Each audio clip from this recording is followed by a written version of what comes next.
right, folks, there are 1.9 million female veterans, making up almost 10% of the total population. It is estimated that 1 to 2% of all women veterans and 13 to 15% of women veterans are living in poverty. They experience homelessness for more than a year. Veteran women are more than twice as likely as non-veteran women, and over 3 times as likely as non-veteran women living in poverty to experience being homeless. My next guest is competing in the Ms.Veteran America pageant, and as a formerly homeless vet, she ensures this issue gets addressed.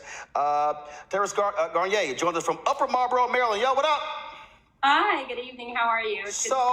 All right, so this is the thing. So we often see these stories and people talk about vets who are homeless, and oftentimes they're showing men. But what you lay out, how many women who have served have been homeless. Walk through your story and what you heard from so many others. So basically how I got started in Ms.Veteran America, I was doing some research, and for decades, I've always wanted to build a home for abused women and children because I came from a home where my mother and I were in an abusive situation. So I always wanted to build a home that could house these kinds of women and their children. And so I was doing some research, and I came across Ms.Veteran America, and their mission aligned completely with mine in the fact that they help various veterans across the country, specifically homeless veteran women and their children. They've helped over 7,000 families since they started in 2010. And so I read into it and I said, wow, this is something I want to be a part of. And as I was doing research and trying to get other people to come out about their experience being homeless, no one wanted to do it. And so for me, I said, well, you know, I'm the kind of person, I don't ask people to do something I won't do.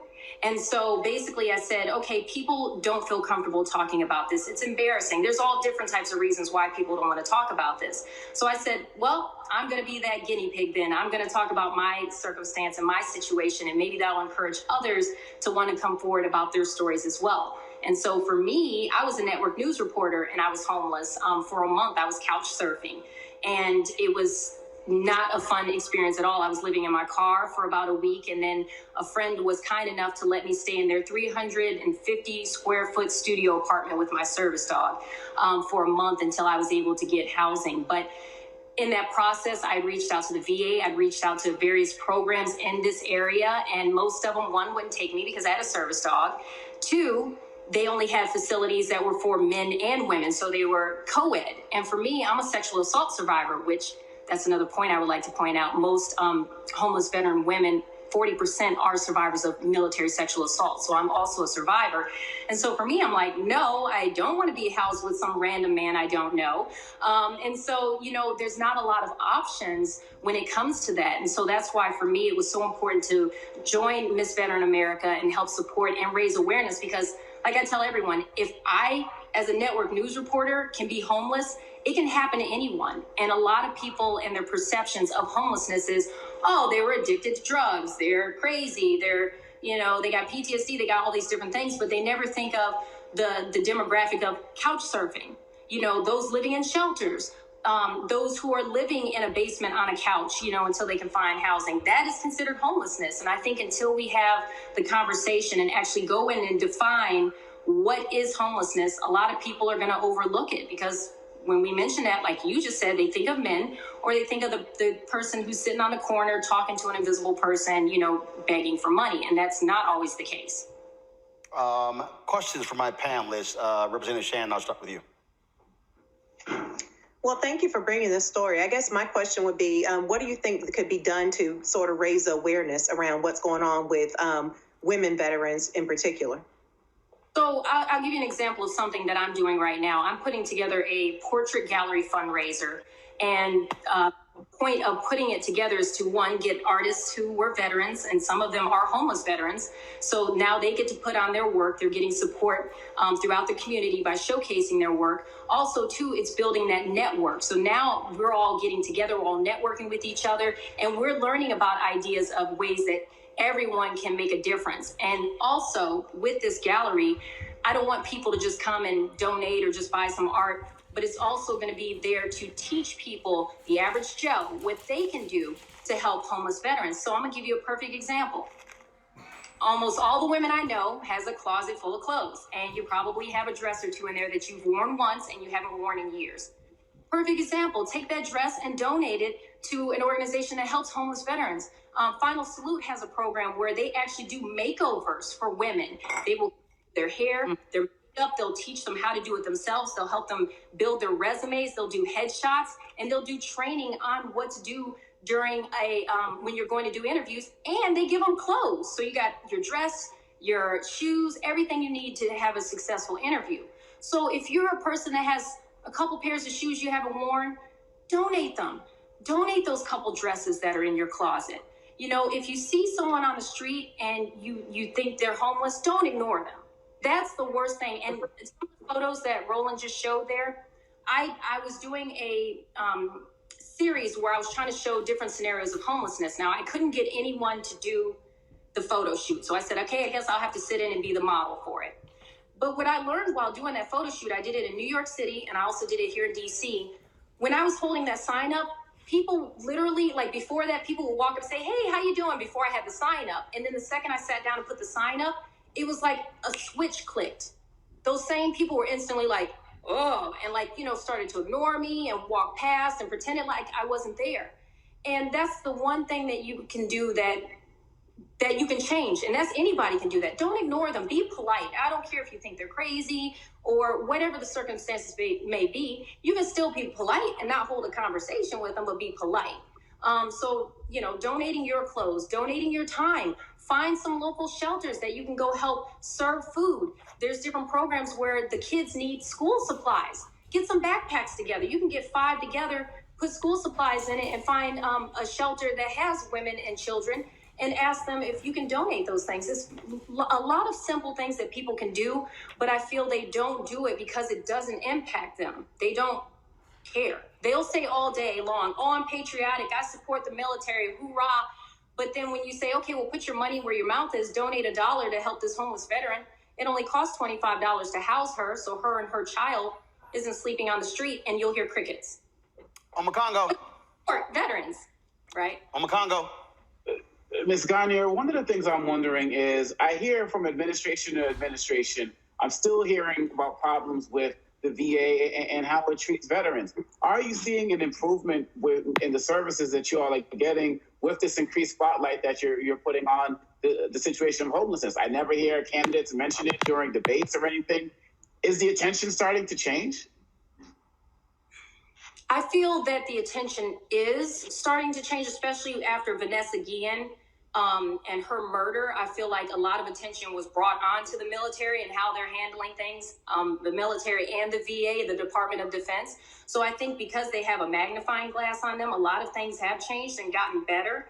I will say that I know they have a lot of programs for homeless women veterans as far as like dealing with MST, military sexual trauma, different counseling services.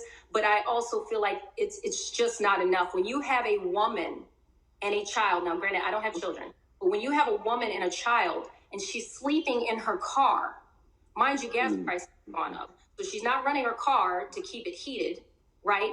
She has to go to job interviews, but she has a child. Where does that child go? Okay, so now you have that issue. So you have these programs, but you have people who they need childcare. They need somewhere to take their child while they're doing these job interviews. You know, they need someone to lay their head, somewhere to lay their head at night where they're safe. I've heard too many stories of women who have gone to shelters and they were co-ed. I'm gonna give you an example. There was a woman who went with an 18-month-old baby and they put her in a shelter in the same room with another man, and he was a registered sex offender. How is that ever acceptable? And so I do think changes are being made, but I don't think enough is being done because the conversation is not being had. It's kind of like, oh, we'll sweep it under the rug. And until people start opening up about their experience and start speaking up and saying, look, this is a bigger issue than you may think, then that's when real massive change will come about. But it won't start until we open up. And that's why I'm willing to say I was homeless and it was at no fault of my own. I wasn't on drugs. I didn't do anything wrong. But if we haven't learned anything during this pandemic, one thing we should have learned is things can happen that's completely out of your control, and all you can do is roll with the punches. And that's what happened with. First of all, thank you for your service, and also thank you for lifting up this issue, which is a really important issue. You've also talked about what people can do, and you've talked about things like donating in many ways. And I always call those micro solutions as opposed to macro solutions. What should public policy be doing? What kind of laws need to be passed? Or should there be a carve out in the Veterans Affairs budget that says we want to have a carve out for homeless veteran women and women particularly? I'm happy that you mentioned the challenges of co-ed shelters, because there are all kind of things that could go on there. But if you were president for the day, what legislation would you propose to help homeless women, homeless veterans? Well, just like you mentioned, the VA, I think they need to have a specific pot specifically for this that needs to focus on women veterans. So if we can get enough money raised and we can have it being offered through the VA, because a lot of these veterans are seeking services through that, that would be a tremendous help. You know, if the VA could offer services like that, but also to try to get some non-military related organizations to be a part of this as well. Again, it goes back to a lot of people like to claim that they're patriotic and they support the military. So why is it that only veterans or other service members are taking on this fight to help homeless veterans? We served our country. We sacrificed. I'm disabled because I served my country, and I'll do it again. But the point I'm making is, if we're willing to make that sacrifice, not just service members and not just veterans should be willing to help other service members and other veterans, because we're fighting for your freedom. So why can't you make a difference and, you know, donate $1, or, you know, let's do marches and let's do, you know, protests when female veterans aren't being treated the way they should be, as far as treatment, getting counseling, financial counseling, different services of that nature. We need to start banding together and start protesting these things, because if we don't, again, the conversation won't be started. But we need, and it's so important for people to not be ashamed about what happened to them. They have to start opening up and talking about it. We have to get the conversation going. So if I were president, I would make a whole bucket where the VA would have their own pot to help out homeless veteran women and children. But I would also want to get other organizations involved that's not military related to also assist with this. And another thing that I've noticed has been pretty difficult, and I'm new to the whole fundraising scene, so this is all new for me. But, you know, I've reached out to different organizations that help veterans, and a lot of them don't want to band together for one event, you know, because they're concerned about, oh, well, I'm not going to get the funding I need for my organization and things like that. And for me, I'm like, no, we're all fighting for the same cause. We should be bonding together and doing tons of different projects together. Got it. Because you get more results with mass amounts of people doing it versus individuals trying to do it. So I think if a lot of organizations will start bonding together and stop being so concerned about funding and it being taken away from them, if we're all helping each other, it's only going to help us all get more funding. What's your website people can go to? So I have an Eventbrite that I created for Portrait Gallery that I'm putting on, and I hope everyone can attend. It's going to have art from different veterans from across the country showcasing different scenarios of homelessness. So everyone can go on Eventbrite, get their ticket. It's $45. It's a virtual event. So no concerns about COVID or monkeypox or any of those things. And then I also provided like a Venmo barcode that people could scan if they just want to donate. We're also looking for sponsors. If anyone wants to participate, they want to donate their services during that time, during the event, please reach out to me. So I'm looking for sponsors, artists, and those who just want to partake and come and buy some artwork and show some. All righty, and this is where all of your social media there. We appreciate it, Ms. Garnier. Thanks a lot. Good luck with it and raise a bunch of money. Thank you. Thank you. Deuces. Folks, got to go to a break real quick. We come back. We'll talk about improving your gut health. You know there's also good bacteria and bad bacteria in your gut.